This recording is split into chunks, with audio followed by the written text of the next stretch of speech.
Ah, now fire. Showing fire.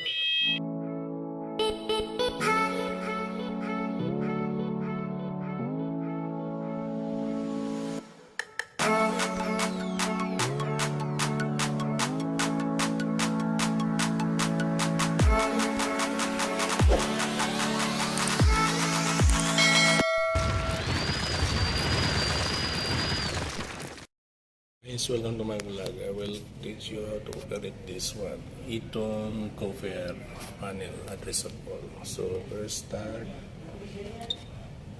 press this one. So start. Copper fire system. Copper is by Honeywell also, guys.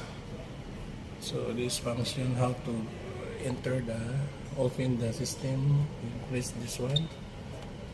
Then enter the password 2214. Then press OK. So this is all inside details, guys. You can check event,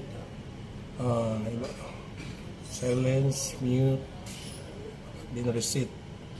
Then you can press the view pre-fire alarm, and then view disable, view fire faults, and others. So this is all function inside.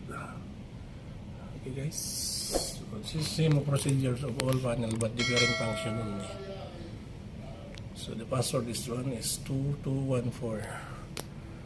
Eaton copper. This is by Honeywell also. Okay, test. Add more.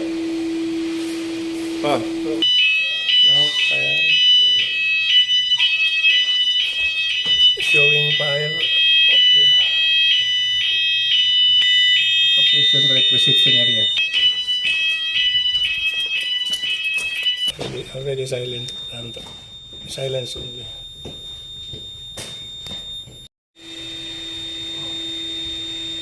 Password 2214. Okay. Reset. Okay. Press yes.